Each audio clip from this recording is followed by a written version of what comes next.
They were two very different godfathers, separated by 4,000 miles of ocean. John Gotti was the Teflon Don, a New York mobster who adored public attention and defied lawmen to get him. Toto Riina was a peasant from rural Sicily, a boss who operated in the shadows.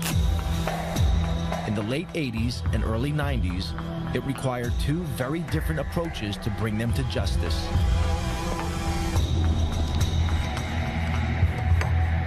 In the United States, crime fighters were tireless in their pursuit of Gotti. If you'll disregard my phone calls, I'll blow you and the house up. In Sicily, it would take a revolution by the people of Palermo to put Riina behind bars.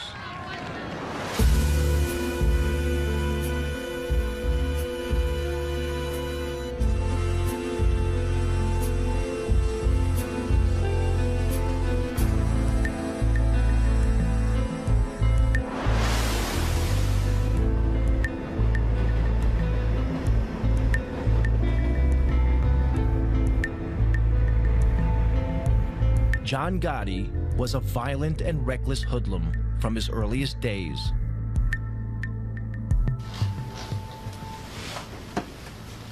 Henry Hill, a young gangster, was drinking in a bar when he first came across the teenage Gotti. All of a sudden, John comes in, that does it. Work anyway, goes over to the card table and starts whacking the guy with a bat or a pipe or something. Just beating this guy to hit to death. He almost killed the guy. He might have killed the guy, I don't know. The guy might have died, you know, they might have thrown him in the trunk that night, I don't know.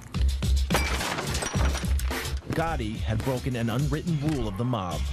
Violence should only be used when there are no witnesses. He walks over, apologizes to me. Complete all over the place. That was the first time I had ever seen him.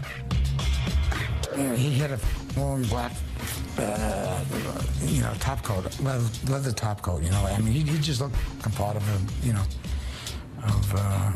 gangster. It was clear Gotti feared no one. To Henry Hill, it marked Gotti as a man destined for the top. He was a man on the rise. He was, he had his own crew. You know he was going to be somebody. You know, you just knew it. I mean, he had that presence.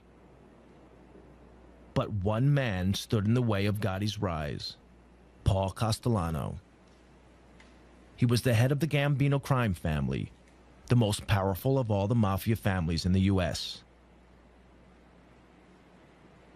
Castellano was an old-style hood, a mafioso who disguised his crimes behind a veneer of respectability. Paul wore two hats. He could mingle with lawyers, real estate, businessmen and developers, doctors, talk their language. Then he wore his Gambino family hat, and he could sit there and discuss why this guy's got to get killed and say, okay, he's got to go. Gotti would have to eliminate Castellano to become boss. But Gotti was not the only one who wanted him out of the way. In 1983, President Ronald Reagan declared war on organized crime. The target was the mafia's ruling body known as the Commission. On it sat Paul Castellano. Under America's tough anti-mafia RICO legislation, crime fighters could prosecute Castellano and the other bosses for running a criminal enterprise, if they could prove the Commission was meeting. The Commission was so secret, the only proof the FBI had was from 1957, when police raided an infamous mob gathering. Then, one morning in 1984, FBI agent Joe O'Brien received a call from a mole inside the mafia. He informed me that there was going to be what's known as a Mafia Commission meeting in a couple of hours. I didn't believe him, to be honest with you, because this was pretty much unheard of. These guys cannot afford to meet. That could be very incriminating to them. If the FBI could get a photograph of this meeting, it would help destroy the commission.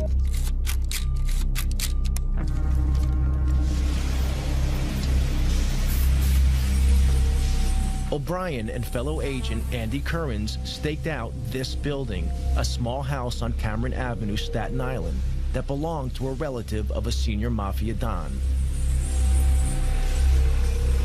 The agents hid in the back of an unmarked van a few hundred yards down the road. The van was right back here, right about where the white car is, right in front of the 54 there. That's about where we were parked.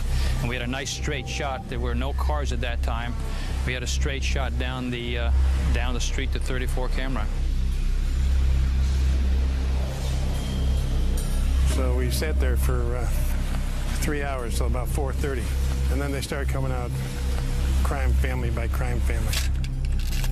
The top men in the Gambino, the Lucchese, the Colombo, and the Genovese families all emerged.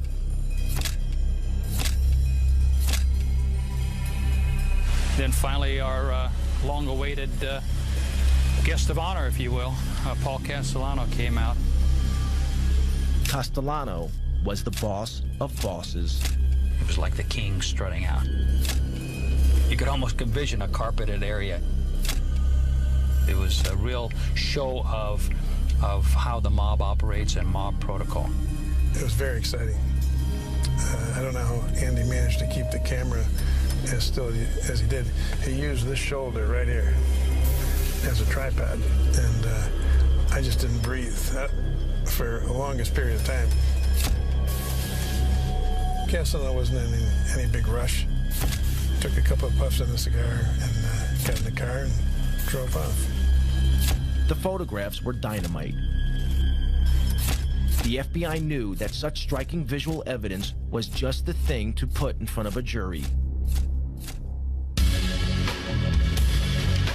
In February 1985, the FBI seized all 5 members of the commission. Agents O'Brien and Currens arrested Castellano and drove him to FBI headquarters in Manhattan. Federal authorities at New York City and state law enforcement officials today announced one of the most important indictments of mafia bosses in this nation's history. In the car on the way to FBI headquarters, Castellano heard a radio news bulletin about the arrests. Charges of racketeering and extortion. The charges carry prison sentences of up to 20 years. From New York, NPR's Mike Schuster. It was the beginning of the end of Castellano's reign. Made their move late last night. Among those now facing federal racketeering and extortion charges are Paul Castellano, head of the Gambino family. The key to the investigation was an electronic bug. He turned to Joe, I remember, and he said, "Is that true? Is that true? You listened to my private conversations." Prosecutors say the recordings are of superb quality. You could almost hear him like groan. The agents thought Castellano was squirming because they had taped his criminal conversations. But Castellano realized they had also learned about his secret affair with his young Colombian maid. This was very embarrassing to him. It's a little embarrassing to us, too, for that matter. He's almost like a little boy now, confessing this, something that he did was bad. He's not talking about it was bad that I murdered people or had, on my authority, people were murdered. I'm embarrassed because I had this relationship with this young woman who was my maid, you know, right under my wife's nose. This was a revelation a Mafia Don could not afford. He'd broken one of Mafia's most sacred rules. It was okay to maim and murder, but not to publicly dishonor your wife. Castellano awaited trial where the photos would be key evidence.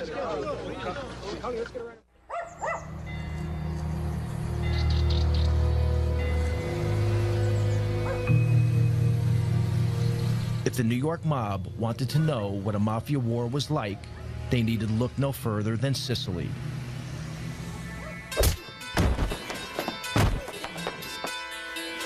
Here, the mafia's boss was Toto Riina, an elusive, psychopathic killer from the town of Corleone.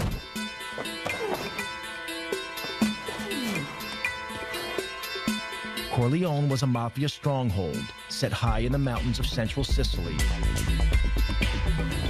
It was the place that gave its name to Marlon Brando's character in the film The Godfather. Riina's cruelty earned him the name The Beast. Corleone had an unenviable reputation as a place where only the toughest mafiosi were born and bred. As one local anti-mafia fighter remembers,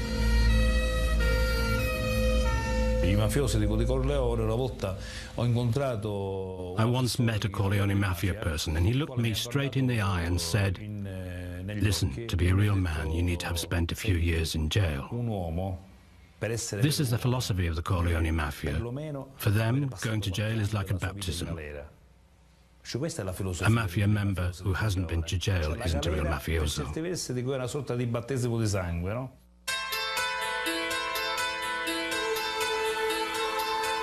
Riina's crime family had seized control of the mafia in a vicious war. In Palermo, in the early 80s, the streets were soaked with the blood of Riina's victims. During one 6-month period, a body was found in the city every 3 days.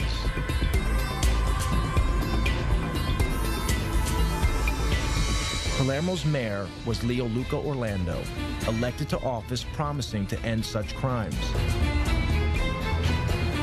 Even 20 years later, his courageous stand means he must have an armed guard 24 hours a day. Palermo was a city just living in silence and in dark. The way the citizens to avoid to be involved in these killings was to deny that the mafia does exist. Just to say, we don't see, we don't speak, we don't hear, it's not our problem, they kill each other, there's no risk for us. If we don't speak about the mafia, we will never be killed. The man leading the hunt for Riina was an investigating magistrate named Judge Giovanni Falcone. He had grown up in a rough area of Palermo, where some of his schoolboy friends later became mafiosi. Unlike them, he had chosen to fight for the law rather than against it. From his headquarters in Palermo's Palace of Justice, Falcone had been battling the mafia for over a decade.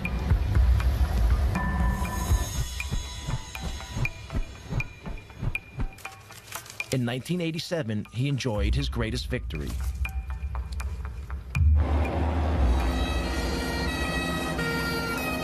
In the Maxi trial, over 300 mafiosi have been sent to prison, their sentences totaling almost 3,000 years. It was the most stunning blow the Sicilian Mafia had ever received.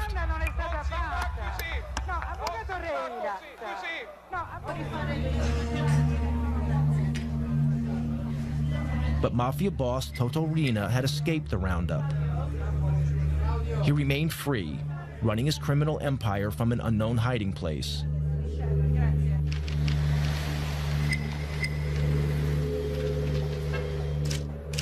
Falcone faced another danger, this one closer to home.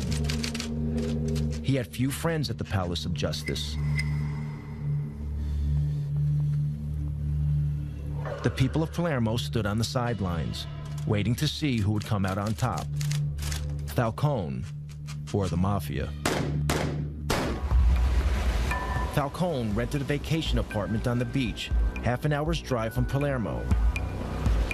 When he went there, it seemed that most of Palermo knew about it. When Falcone was on the move, it was like a wedding party. There were lots of cars, even a helicopter in the sky above. So everyone knew that Falcone was at the beach house. Yet the ring of steel that protected Falcone made little difference to Riina. One afternoon in June 1989, Falcone relaxed by the beach. An inquisitive security guard noticed the sports bag by the house, seemingly forgotten in the rocks by the water's edge. When he peered inside the bag, he noticed electric wires connected to 58 sticks of plastic explosives.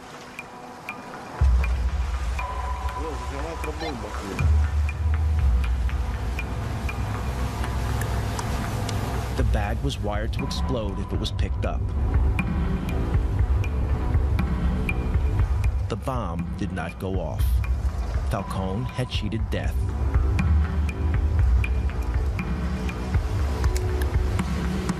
Soon after the assassination attempt, Falcone spoke to one of his closest friends in the fight against the Mafia. He made a chilling prediction. Come lui diceva poi, when we were talking afterwards, he told me, my life's mapped out. It's my destiny to be killed by the Mafia someday. Non posso che morire così. Non posso che essere ucciso. The only thing I don't know is when. Che non so. With Reen at large, Falcone was running out of time.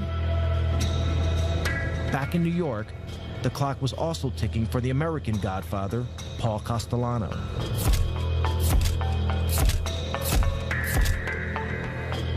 Castellano waited for his trial on racketeering charges. He rarely ventured from his home, this luxurious mansion in the most exclusive area of Staten Island. Enemies and friends alike called it the White House, and Castellano lived like a president. That meant he lost touch with feelings on the street, discontent that would be exploited by his rival, John Gotti. There's a lot of discontent with Castellano where they thought he was too involved in his legal trials. He wasn't running the family. It had become a family of the haves and have-nots. Castellano was making all the money. Guys like Gotti were out there starving. So there was a lot of dissension in the family. We knew there was meetings going on and there was a lot of discontent. In fact, Gotti posed as a have-not to win support for his bid to become boss. In reality, Gotti was making a fortune dealing heroin, making him a hero to his supporters.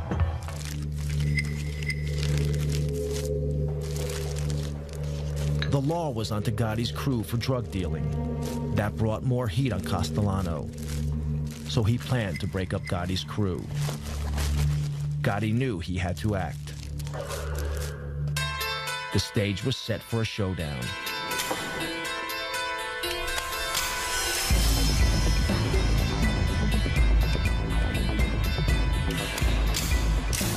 On December 16, 1985, Castellano headed into Manhattan for a meeting with Gotti.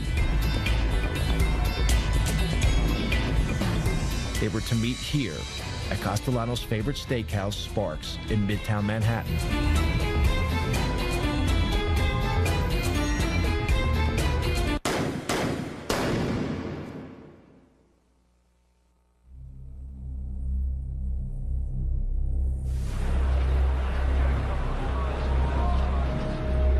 Outside the restaurant, Castellano and his driver were shot dead.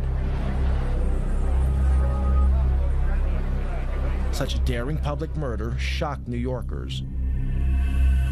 It made the new Gambino boss a celebrity overnight.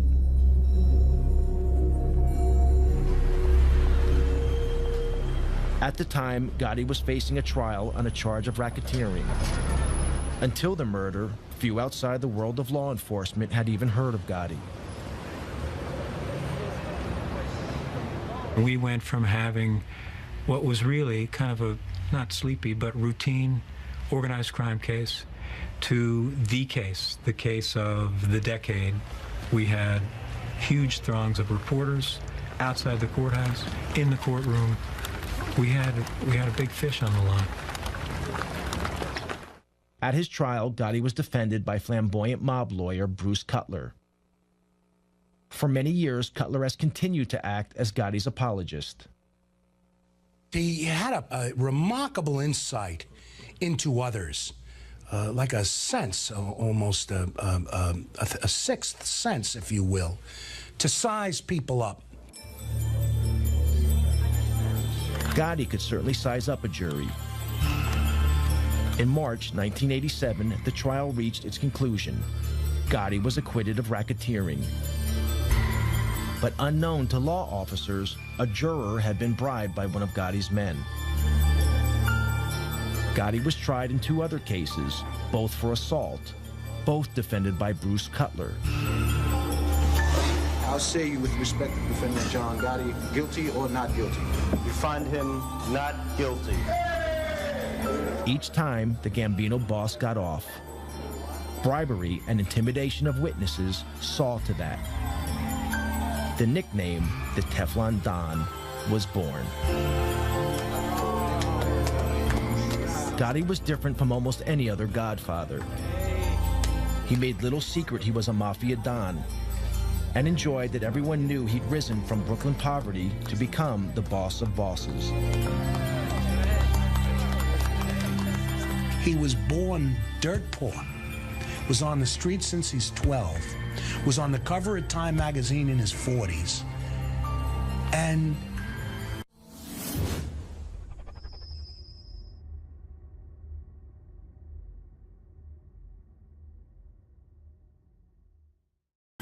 he took on the system. In the opinion of his former attorney, Gotti was a modern-day Robin Hood, standing up to those in power. Jewish people, Irish people, working people, union people, construction workers, policemen. My father was a detective. Some of our strongest supporters that used to cheer for us were local police, not because they're allowed to, but it was the alphabetized government thugs we fought. The FBI, Internal Revenue, INS, CIA, those faceless, robotic government thugs that come at you and can destroy your life. The murderous reality of Gotti's brutal reign was very different. Gotti's love of public adoration would be exploited by the FBI and prove to be the Teflon Don's undoing. American mob boss John Gotti loved the limelight, but the head of the Sicilian Mafia, Toto Riina, stayed out of sight.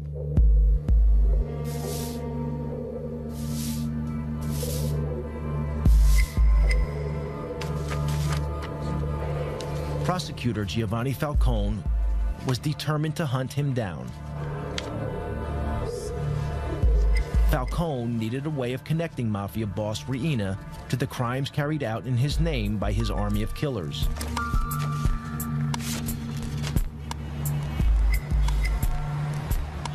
The answer was in America. Richard Martin was a leading official in the U.S. Department of Justice. He and Falcone had worked together for years. Their biggest success, breaking the heroin smuggling link between Sicily and the United States, known as the Pizza Connection. Falcone relished his trips to the U.S. The life that he led in Sicily was almost the life of a prisoner. He went from a bulletproof car to a protected office. Instead, when he came to New York, he could go shopping, he could go to restaurants, he could come to our offices, we could go to our homes and meet our families together. And so for him, New York was like freedom. Falcone's visits to New York were for more than pleasure. He had been impressed by America's tough anti-mafia laws. Laws that allowed the U.S. government to target mafia boss Paul Castellano and to bust the commission. I think it also liberated his thinking and allowed him to sort of see beyond his own sort of realm coming here. So I think he not only enjoyed it, but I think it was very good for his vision of the way that he was going to attack the mafia and the way in which he would work with Italian law enforcement. In 1991, a new justice minister took office in Rome, determined to finally crush the mafia. He offered Falcone a job at the ministry, as overlord of the anti-mafia campaign throughout Italy.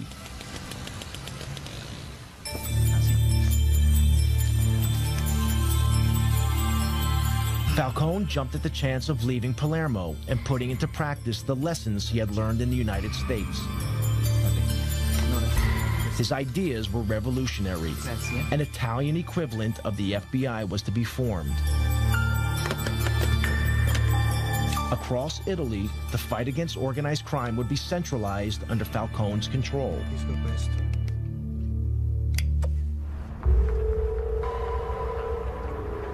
Riina, the beast from Corleone, felt threatened. A few years before, he had failed to kill Falcone at his beach house. Now, Riina would try again.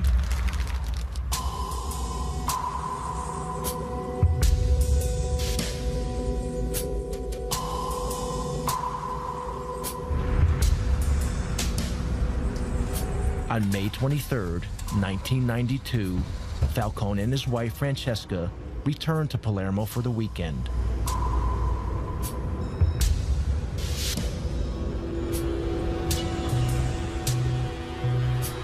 A few miles from the airport, several of Riina's men had placed a half-ton bomb in a drain pipe under the highway that ran from the airport to the city. The men hid in a building above the road, armed with a remote-controlled detonator.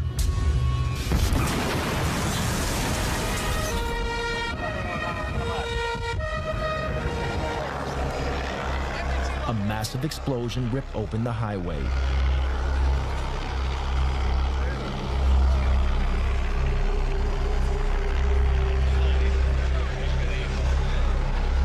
The explosion was so enormous, it registered on local earthquake monitors.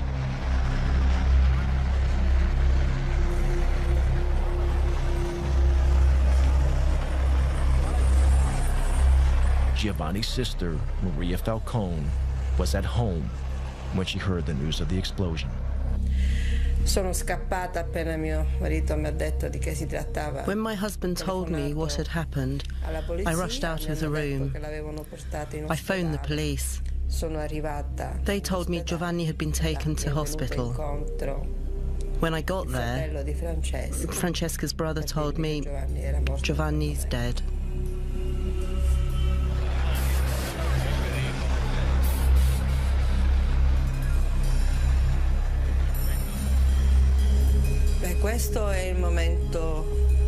This was the saddest moment ever.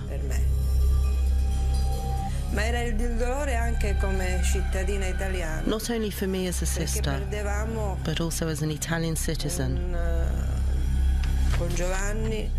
Because we felt that in losing Giovanni, our greatest chance of beating the mafia had gone. Falcone was not only a colleague, I was proud to think of him as a colleague, but a friend. I was enormously saddened, and it was as if part of what we all worked for had been lost. Riina reputedly threw a party, toasting Falcone's demise with champagne.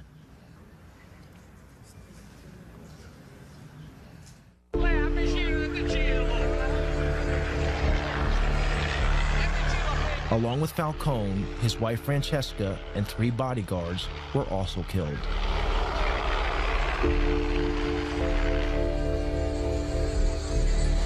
Thousands gathered at the church of San Domenico in Palermo for the funeral, waiting patiently for hours in the rain. The funeral was broadcast live on national TV. Across Italy, all regular television programs were suspended. Parliament declared a day of mourning.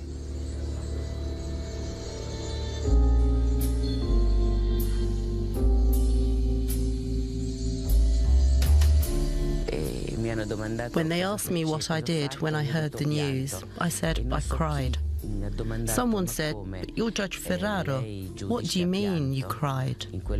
I replied, "Yes, I cried, and I'm not in the slightest bit ashamed of it." Italy was shocked and angered. It didn't deter Toto Riina. Anyone who stood in his way would meet a similar fate.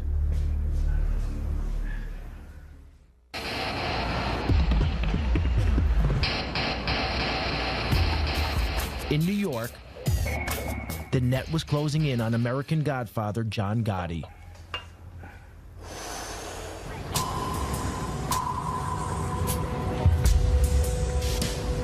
This clothing store in Manhattan's Little Italy was once the Ravenite Social Club, the nerve center of the Gambino crime family operation.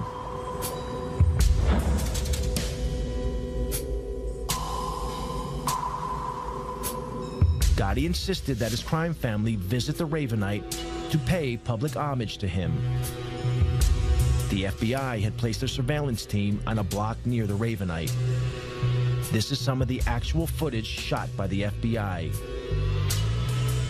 Gotti reveled in his public persona as Mafia Godfather. He made no attempt to hide the fact that he was meeting with his criminal gang. The rest of the family was required to come down there as a command performance to meet with John, discuss business, kiss his rear end, give him money, what have you. So during the course of the week, you might have all 20 caps in the family down there on different nights, plus 80 to 90 to 100 soldiers, all standing out there in broad daylight. And for us, it was a gold mine, just seeing, identifying the entire Gambino family during the course of the week, all in one place. Pictures, though, were not enough. To get a conviction, the FBI also needed to hear Gotti talking about his crimes. They had bugged the Ravenite, but the mics had so far failed to pick up much. Then they had a break. An informant told them Gotti always held his most important meetings in an apartment upstairs, owned by the elderly widow of a Gambino member.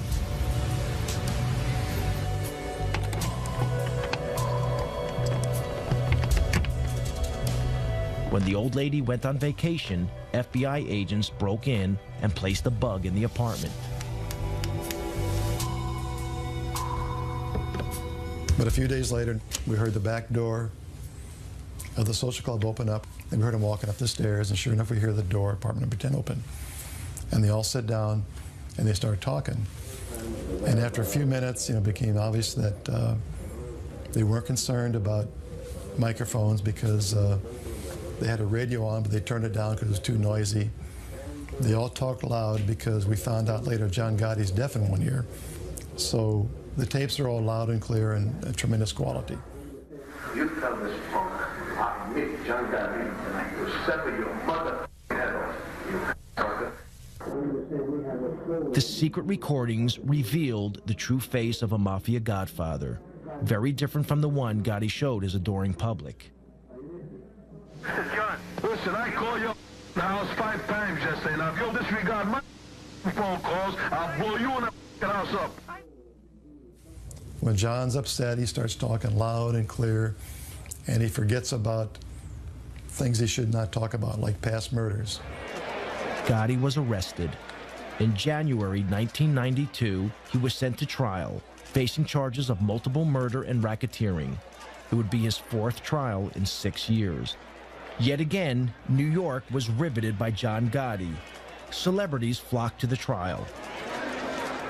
The gallery, it was almost a circus-like atmosphere. Mickey Rourke came in one day. Anthony Quinn came in to watch the trial. They sent in a boxer, Ronaldo Snipes, who glowered at the jury and within half an hour was kicked out. John, listen, I called your house 5 times yesterday. Now, if you'll disregard my phone calls, I'll blow you and the house up. Gotti was his normal cocky self, he's full of bravado. But when you played those tapes, you watch his face, and you knew that's the last thing you wanted to hear was his big mouth. You tell this punk, I meet John Gotti, and I will sever your mother. Gotti had damned himself, but the tapes would have another unexpected impact.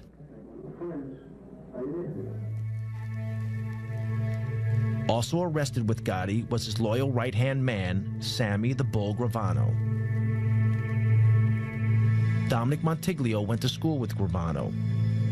Later, both men would become mobsters with the Gambino crime family. Sammy was always a tough kid. He and I went to school together from when we were like in kindergarten. I mean, he killed his brother-in-law. You know, Louis, which was like his childhood friend. I mean, you know, Louis Melito. They grew up together and hung out together. They stole together. They did all of that. He killed Louis. You couldn't trust Sammy. Gravano had become disillusioned with Gotti. To Gravano, a real godfather shouldn't be courting publicity. He should be operating in the shadows, like Paul Castellano had done. But Gotti had no respect for anyone, including his underboss, something that the FBI exploited. At a pretrial hearing, Agent Bruce Mao played Gotti and Gravano a tape. On it, Gotti was extremely critical of his underboss. I met you, and you too. Tiny and Sandy, you might not put a picture about that. So when the man is dying, he's going to jail. And so you got Gravano and Gotti sitting side by side at the defense table, and we start playing that tape. And Sammy turns red. He's starting to explode. He's just ready to burst. John Gotti, for the first time, is embarrassed. He's turning white. He just wants to duck under the table. He's so embarrassed because he knows he got caught bad mouthing his consigliere, his underboss, his right-hand man. Gravano would be the final nail in Gotti's coffin. Bruce calls me one day at my desk. He says to me, "You sitting down?" I said, "Yes, I'm sitting down." He said, "Sammy wants to cooperate." Sammy was brought in the room. He walked over, shook my hand, and said, "I want to go from our government to your government." Never before had so senior a figure betrayed the American mob. Gravano's testimony landed the killer blow in court. He revealed how he and Gotti had planned the murder of their one-time boss, Paul Castellano, then watched from a car as Castellano was gunned down.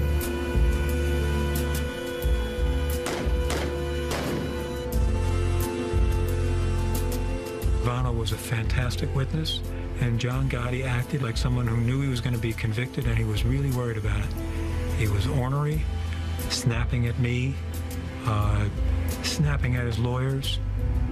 It was, I enjoyed watching it. In April 1992, Gotti was found guilty on 13 charges, including murder and racketeering. The judge sent the Godfather to one of the toughest jails in the U.S., Marion Federal Penitentiary in Marion, Illinois. The sentence was steep, life without the possibility of parole.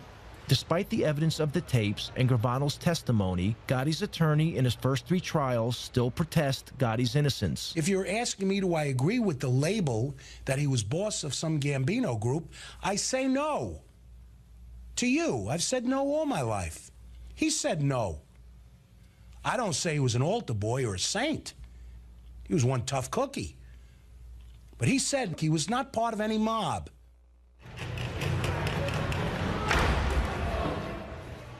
In the United States, the mob boss, John Gotti, was facing a life sentence in prison. But in Sicily, the Italian government seemed powerless. Mafia godfather Toto Riina killed at will.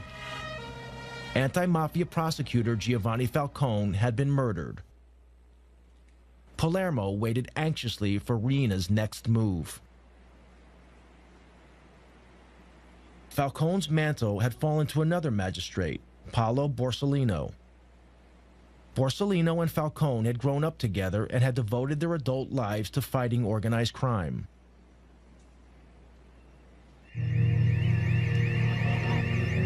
On Sunday afternoon, July 19, 1992, 2 months after the murder of Falcone, Borsellino visited his elderly mother in this apartment block, as he did every weekend.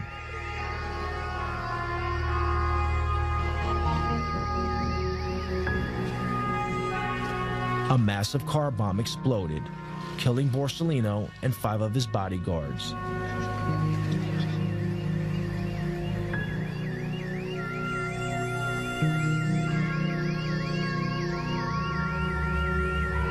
This outrage was the final straw. It caused a revolution against the mafia, led by the people of Palermo. After the killing of Paolo Borsellino, the reaction of people, of population in Palermo was enormous. The women, the children, the people reacted, just crying, basta, no more, enough is enough. Enough was enough. Thousands poured onto the streets of Palermo in a wave of anger unprecedented in Sicilian history. Everyone sensed the mafia's next target was Mayor Leoluco Orlando, elected to office pledging to rid Palermo of the mafia. When he appeared in public, women and children threw a protective cordon around him, daring the mafia to kill them to get to the mayor. They sent a clear message. The message was that I was not alone. The message was that the mafia can kill a man. The mafia can kill 10 men, but the mafia cannot kill thousands and thousands of women and children. It was the beginning of the end. People power had beaten down the mafia. The government flooded Sicily with thousands of troops, determined to crack down hard on the mafia.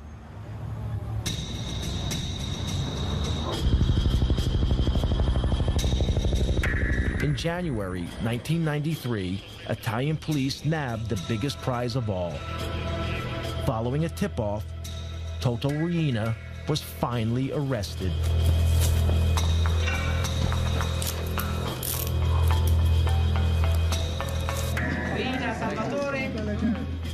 Salvatore Riina was captured in Palermo by the Carabinieri this morning.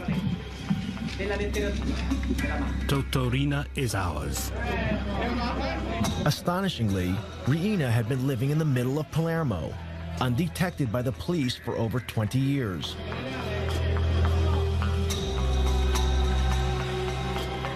When Riina was paraded in public, Italians were shocked.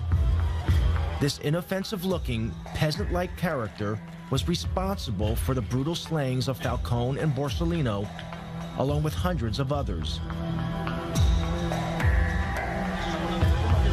At his trial, Riina painted himself as a poor old man who knew nothing about the mafia.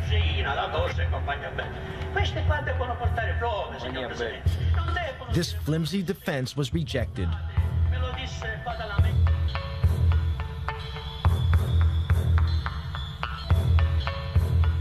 Riina was sentenced to life imprisonment to be served away from Sicily in a jail on the Italian mainland.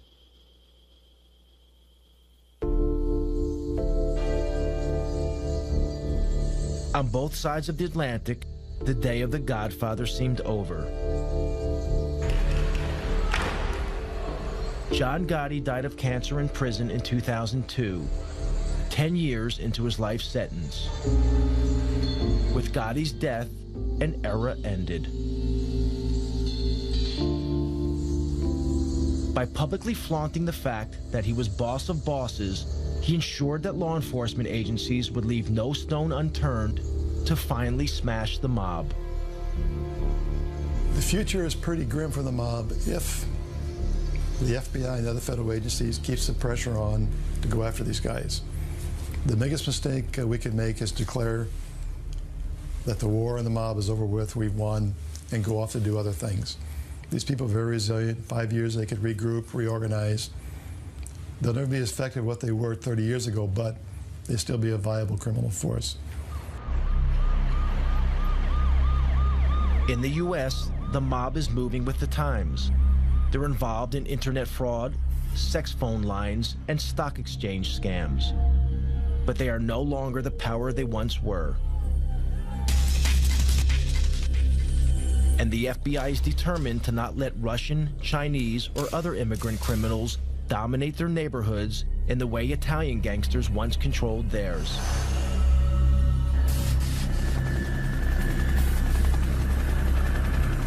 In Sicily, they are also keeping the pressure on. Yet in these hills, even with Riina in prison, the Mafia is still here. Invisible, but deadly. Today, there are new leaders. They are also from the Mafia stronghold of Corleone. They have turned their backs on the self-defeating tactics of Toto Riina. No longer do they assassinate public officials. Like the leaders of old, they prefer to pull the strings from the shadows. Forse vivemmo tutti quanti una vera grande illusione. I think we were all a bit deluded. Maybe we were just kidding ourselves that we could destroy the Mafia with just 4 moves on a chessboard. In the US, the mob is finally in retreat. But in Sicily, it is rising from the ashes, adapting itself to the times, changing tactics to ensure that its power remains as unshakable today as it ever was.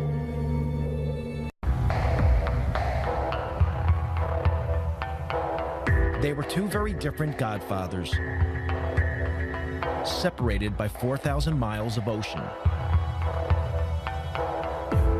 John Gotti was the Teflon Don, a New York mobster who adored public attention and defied lawmen to get him.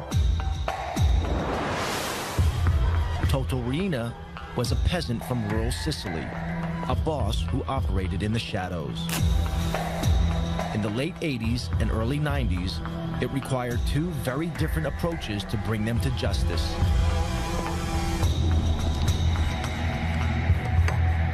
In the United States, crime fighters were tireless in their pursuit of Gotti. You'll disregard my phone calls, I'll blow you in the house up.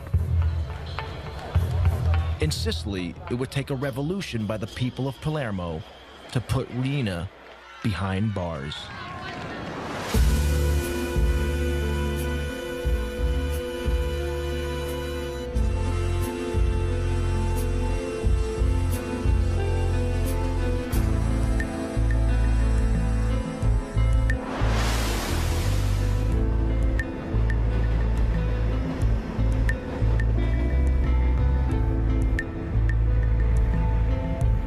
John Gotti was a violent and reckless hoodlum from his earliest days.